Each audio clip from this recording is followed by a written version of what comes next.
This is the world's longest covered bridge out here in the east coast of Canada, located in Heartland, New Brunswick.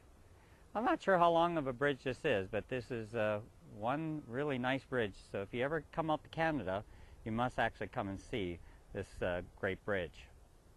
This is a backdrop for my tour out in eastern Canada that I just finished today out here and had a great time with the students, and I spoke to about 15 high schools and had a really quite a good success with these students out here. Hi, my name is Norbert Georget, and thank you for taking in part of my segments of my videos here on tour. This has been a great year as far as speaking coast to coast out here in Canada and throughout North America. A lot of students will come up to me and tell me that they're going to quit smoking, quit drinking, or even quit their drugs. Some of them will even hand the stuff out to me. It's amazing how much this stuff is out there. And if the students want to hand me their cigarettes or their lighters and tell me that they're actually going to quit smoking, fantastic. It all started last year when one student actually came up to me out in Grand Prairie, Alberta, and he handed me this little lighter.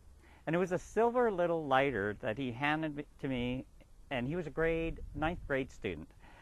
And I asked him, why are you giving me this lighter? Are you quitting smoking? And he goes, no, I'm actually giving you this lighter because this is the lighter that actually killed my older brother.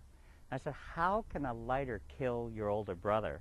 And I noticed there was a few scratches on it and some dents on it. And he said, well, my brother was 19 years old, and he was working for a lot of the oil rigs around here, making some really good money, and he had a really nice car, and he was actually doing some drugs too and drinking too. And one night he was doing that, and he got into an accident with his car just outside the city here, and he was trapped in a vehicle. And the vehicle was on its side waiting and he was waiting for the fire department to come pry him out, and he just couldn't wait for the fire department because he needed another hit of the drugs that he was taking. So he pulled up this lighter to light the drug that he was taking, and the thing is, he didn't know there was a gas leak, and started the lighter and blew up the car. That's what killed my brother. When he told me that story, and I could see tears coming down his eyes, and there was a RCMP officer, Royal Canadian Mounted Police, that was standing right beside him. And I actually looked at him and I said, is this for real? And he said, yes, I was there at the investigation of this accident. So I took this lighter and I've carried it with me everywhere on my tour, and I've told that story and how desperate some people can have to be in order to take some drugs out there. So ever since I've been saying that story, a lot of the kids have been coming up to me and handing me a lot of their cigarettes and stuff. Another story, like, one of them was a young girl. She was a 7th grader in Manitoba, Canada.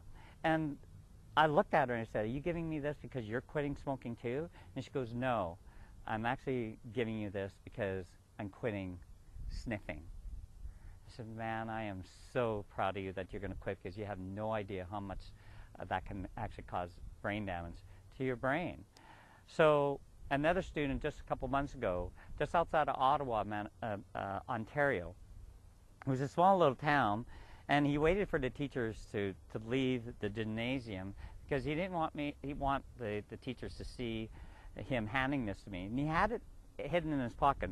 And it's a garbage can. It looks like a plastic garbage can, and looks like you might have held candy in it before. It was a great disguise that he was holding that because he was bringing drugs into school.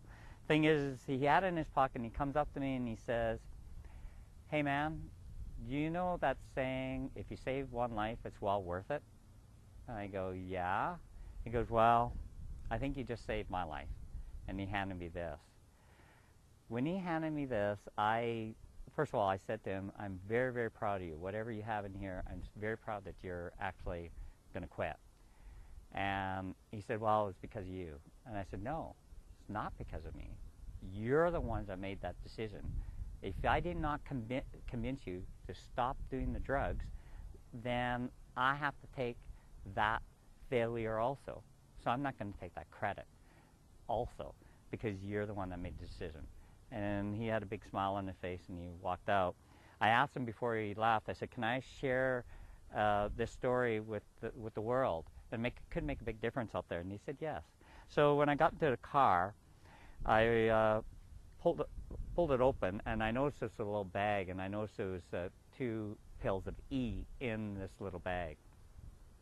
Gave me shivers up my spine because I didn't know what he meant by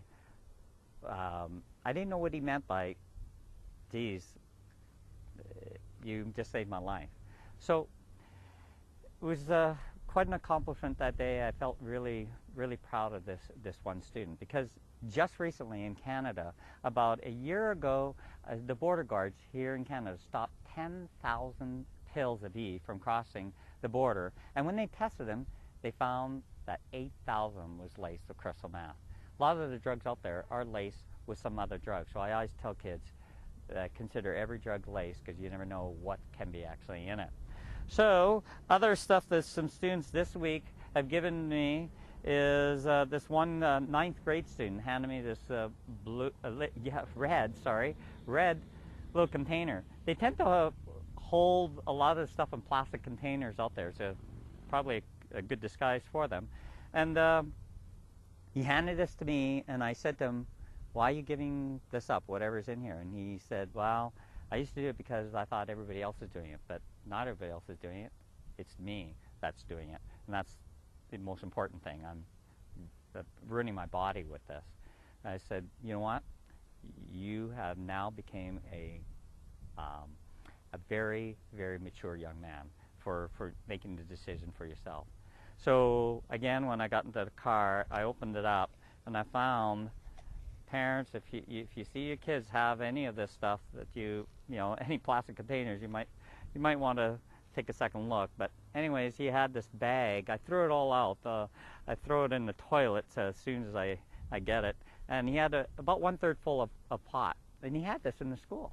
So there's a lot of kids that are actually carrying some drugs out there. And if we can stop 1 or 2 of them, that's all the better for their lives out there. So like this one student in Ottawa handed me her cigarettes, and I get a lot of cigarettes. I got some more 2 packs yesterday and today. I got 2 more lighters from some lady students, and I'm so glad they're actually able to do that. So my goal is I know I'm not going to be able to get all the drugs away from the teens out there, but we can only try.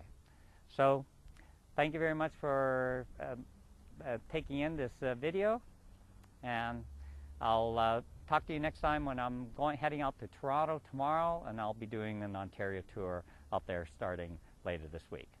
All right, in the meantime, enjoy this bridge